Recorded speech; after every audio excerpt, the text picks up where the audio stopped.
It's characteristic of emergent totalitarianism that the construction of new political common sense takes place through marketing, not through mass rallies and torchlight parades. Here, a core text is undoubtedly Discover Canada, the rights and responsibilities of citizenship.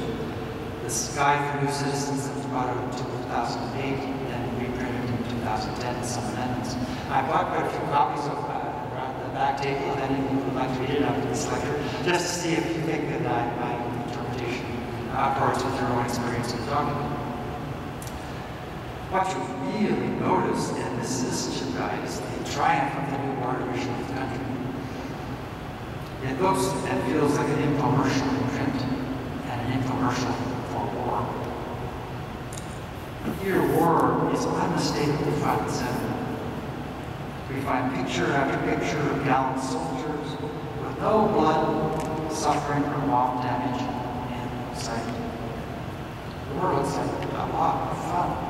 And then when you finish being a warrior, you get to be good enough for all the Canadians to admire you and are very remembered. In Who Killed Canadian History, Ernestine had complained about the motley crew of historians focused on women, Vapor, and First Nations. But you can see the citizenship guide, which has done so much to shape. This is his moment of revenge. He even had the privilege of making an official doctrine of the Canadian state his own interpretation, highly idiosyncratic interpretation of the deportation of the Japanese in the Second World War. Now, given the nod of approval of the entire government, revenge, as they say, is the dish best served cold. But this is not the only instance of conservative reclaiming of a lost position of power and privilege. For what you also find in this incredible document is the enormous reference to the British Empire and its institutions. What is the core of it? Who are we as Canadians? Lots of answers to this. Some people say, well, we're trying to build their own social democratic welfare states. Peace. Another answer would be the peaceful kingdom. This is what Canadians can contribute to the rules of the idea of peace. I suspect that has a flawed resonance in this country. Canadians should be, and much of our history actually is about peace. The New Citizenship Guide tells you that Canadians are about war, and more specifically about imperial war. We are asked to revere as our heroes and core to our identity all the Canadians who fought against those upstart Indians in 1857, i.e. before Confederation, unruly South Africans in 1899 to 1902, and of course the Great War of 1914-1918. And the monarchy. The monarchy now moves from sort of being a pleasant oddity in Canadian life to being the core meaning and essence of who we are as Canadians. If you are a new Canadian, you must grasp the doctrine of the dual personification. You all know, of course, the doctrine of the dual personification. I didn't know the doctrine of the dual personification is. When you look at the picture of the sovereign, you must realize Canada is personified by the sovereign, just as the sovereign is personified by Canada. So dual personification goes in both ways. Those seeking to grasp the actual implications of the somewhat metaphysical doctrine should turn to Thomas Hobbes. Once again, such an interesting guide to reactionary thought. Although Hobbes' theory of consent gave all power to the sovereign, the people could still imagine themselves in his body, in the very swing of his sword. The people created the sovereign. He represented them. To all intents and purposes, they were him. So if you take this Hobbesian doctrine seriously, next time you feel critical of Stephen Harper or John Baird, you must remember they are, in the absence of any checks and balances, your sovereigns. They are endowed with truly majestic powers. They protect you from your fellow citizens. They leave you free to make money. They offer you not democracy. Democracy is not on the Hobbesian menu. They offer you not democracy, but ordered freedom. And this phrase, ordered freedom, also resonates throughout the Citizenship Guide. Or without credit from John Buchan, who became Lord Tweedsmuir and our Governor General from in the middle of the 1930s, from 1935 to 1940. A Astonishingly, the one long extract you will find from any Canadian political figure from the 20th century in the Citizenship Guide comes from John Buchan, English aristocrat, a new lord, didn't really want to come to Canada. Sort of taught about this thing, the pros and cons of coming to Canada as the Governor General. Yeah, I'll be close to mother. The weather's going to be awful. He says, the possession of absolutely no prestige or influence, not bother about it. Anyway, I guess it's an offer to me. I guess I'll take it. It's probably the best I can do. He really did draw up this list of pros and cons of being close to mother was fairly high up on the list. John Buchan has the long quote of the Citizenship Guide. It's not just a quote, it's about what Canada means as a multicultural project. So Buchan advises immigrant groups that they should retain their individuality while cherishing not less that new loyalty, the tradition which springs from their union. It's really messy piece of prose because you're not really sure the quotation what the union refers to. Actually, it refers to the union with the monarch. The pivotal position of enunciating the truth of Canadian multiculturalism in this official document is thus occupied by John Buchan. John Buchan, a concentration camp administrator. John Buchan, whose wisdom on race was distilled in these undying words. And I quote, between the most ignorant white man and the black man there is fixed for the present an impassable gulf. An impassable gulf. Not of color, but of mind. The native lives and moves in a mental world incredibly distant from ours. Mentally, he is as crude and naive as a child, with a child's curiosity and ingenuity. Morally, he has none of the traditions of self-discipline and order, which are implicit in white people. Thus spake Canada's new expert on multiculturalism. Watch out for Negroid music, Lord Tweedsmuir advised Canadians in the 1930s. And always remember that you are living in a Canada that is, in essence and in reality, Scotland writ large. It's interesting that our present Governor General asked which past occupants of his office he most admires, singled out Vincent Massey, and then Lord Tweedsmuir. And he singled out Lord Tweedsmuir really explicitly on the grounds of his Scottish ethnicity. We live in interesting times. The Dorchester Review, the house organ of today's far right-wing historians, showcases the present-day Lord Tweedsmuir as his lordly patron. So understand what Buchan is telling you in this quotation about multiculturalism. It is that at the feet of the British sovereign will sit his racially separated but equally differential subjects. People of color may imagine themselves to be personified by their sovereign, who in turn may appreciate the color and interest of the British world. Always provided, of course, that they know their place as brightly colored tiles in an imperial mosaic constructed and maintained by their imperial rulers. Always remember, when you are dealing with this new paradigm, that order of liberty is not a democracy. Hobbesian world is not a democracy. It implies no doctrines of egalitarianism. The doctrines of egalitarianism are explicitly renounced within this framework.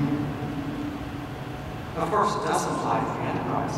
Notice in the Citizenship Guide that we sing the praises of Bombardier, the Canada Armed Too, and especially Research in Motion, which gets a special plug in the 2010 Citizenship Guide. Whether subsequent editions will be quite so joyous about Research in Motion, we will leave to the future to decide. The Citizenship Guide advises new Canadians that the country owes its prosperity to free trade, such as the wonderful agreement we're doubtless concluding with China, and to hard work.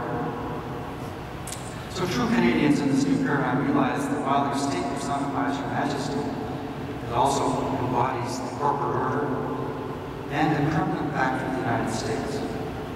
Rather than unrealistically proposing return to the defunct British Empire, the new warriors are urging us to attach ourselves firmly to the Anglosphere, that union of English-speaking peoples such as the leadership of the United States, upon which the happiness and ordered freedom of the entire planet would depend. So you see here a full-blooded reinvigoration of monarchical symbols, a new meaning and purpose for Canada, not a social purpose for Canada, but almost an anti-social purpose for Canada. You see a new meaning and purpose for each human being in Canada, lying in the great Anglo-American partnership to which all true Canadians must pledge their allegiance. Canadians are thus imagined to be the inheritors of an age-old community, bearing to the entire world the priceless gift of ordered liberty. This is, in essence, a distillation of the fantastic liberal imperialism of Lord Milner and Winston Churchill. Once again, one can understand Buchan's strange career as the posthumous neo-conservative poster boy. Looking past his somewhat checkered career as a concentration camp administrator and being sworn for the white man's burden, the new nationalists are hailing Buchan as an exemplar of Anglo-American partnership and a man who helped Canadians understand that their true destiny lies within it. Clearly, they understand that the order that they are constructing, commercially driven though it is, must also develop a sense of nationalism, albeit one focused outside the country in question. It will be difficult to urge young people to fight and die for Canada, especially if our wars are not to be outcomes of free decisions made by a sovereign people, if we do not have another sense of nationalism. President Karzai is only with difficulty represented as an exemplar of Canadian values. But it might be possible to urge young people to fight and die for Canada if they are persuaded that they are fighting and dying for the British race. The British race that made the planet great, and for which they can be associated with the world's greatest superpower. So here you have a brand new vision of Canada. And one of its core theaters of memory, of course, would be the Great War of 1914-1918. If you thought the War of 1812 commemoration was a bit over the top, stay tuned for the commemoration of the War of 1914-1918. Because this, the new warrior imagination, is our foundational law. Any ridge is a sacralized, absolutely holy ground for this symbol complex. These are instances of us joining with others of the British race, fighting our revolutionary inferiors. Although the war was once characterized, not least by many of the people who actually fought in it, as a horrific episode of futile bloodshed, one whose one enduring accomplishment was to pave the way for the Second World War. The Great War, in this new warrior imagination, will be consistently repackaged as Canada's true birthday. And Canadians came to the realization that their lives were well sacrificed in the service of empire. True Canadians realized that Canada was created in war and nurtured by men of martial spirit, like soldiers in the First World War. They realized that today's world is no place for the weak, the limp-wristed, the whiners reared by, and I quote, an undignified and suffocating maternal welfare state, that directly from David Ferguson. They realized that the absurd idea of such a state is merely an example of collectivist destiny. Valiant martial heroes, the great exploits of an immemorial race, the doctrine of a God-given duty to transform the united peoples of the whole planet. These are age-old British imperial tropes of a story very, very familiar to students of the British Empire. Yet notice as well what is peculiar and original about this new nationalist paradigm. Its definition of Canada, its sense of where Canada is, lies outside the country itself. Its definition of the Canadian Constitution is that it is a British Constitution. Its definition of our heroes is that they are those Canadians who fought for the Empire overseas, even well before Confederation. And notice that this is becoming part of our everyday life. This year we had countless reminders of the War of 1812, one that unfailingly called to mind the heroism of Brock, the resolution of Tecumseh, and the valor of De Salaberry, and not the death and suffering of civilians actually in injured by the war. We weren't introduced to the bitter opposition to the war on the part of many North Americans. And one notices in particular the zeal with which the Canadian Mint has been advertising the new war of 1812 coins. That actually in their advertisements, they have the coins themselves acting out the roles of heroic defenders and base invaders. An illustration of the marriage of neoconservative militarism and neoliberal commercialism that must have been drawn up by a Marxist with a vicious sense of humor. Canada Post has a postage stamp about with Sir Isaac Brock and Tecumseh gazing soulfully into each other's eyes. Perhaps an early foreshadowing of same-sex marriage. The Historic Dominion Institute, the private-public partnership now empowered by the state to speak authoritatively to Canadians about their history, has produced lavish educational guides for schools. And the Globe and Mail in September featured a photograph of apple-cheeked Canadian children delightedly firing muskets in an 1812 reenactment. As warlords the world over can attest, when it comes to selling war as the meaning of life, it's good to catch them young. And I don't want to end on a pessimistic note. Observe what people are saying about the dangers and the dire circumstances, then I would say the profoundly toxic political ideas that are alive in our world. But also note that we are not factoring in a dictatorship, that we still have the privilege and the duty to contest this agenda. A carefully orchestrated state of anxiety is not the same as a state of terror. Notice how euphemizing they have to be, even in the citizenship guide, when they are advertising the virtues of war and trying to soft pedal the authoritarian agenda they nourish in their hearts. Of course, the new warriors are doing enormous damage to the country with their incrementalism. They are even undermining the archives upon which critical history depends, and damaging our image terribly abroad. Yet we enjoy considerable freedom to object to this toxic agenda. Proponents of peace, a museum of peace that might stand alongside the Museum of War, a Department of Peace that might someday overshadow the Department of National Defense.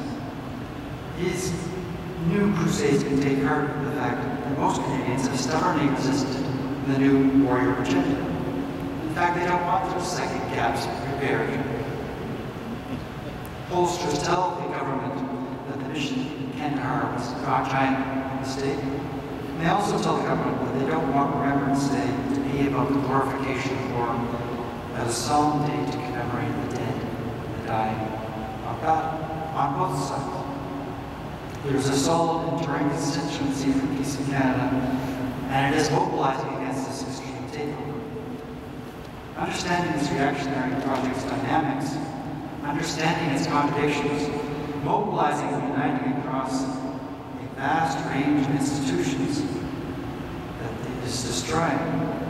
This will require activists and intellectuals to mobilize as never before to create a Canada-wide popular front of resistance against the perversion and distortion of the country's history and identity. The apostles of this new order believe the Canada they govern must be cured of its bad humanitarian habits, those it picked up in 1945. Welfare must give way to warfare. Cooperation must give way to unbridled competition. And peace and peacekeeping must be denigrated so that we might prepare for a future of perpetual war. It falls to those of us who find their policies myopic, their tactics brutal, and their vision profoundly repulsive to oppose them with all our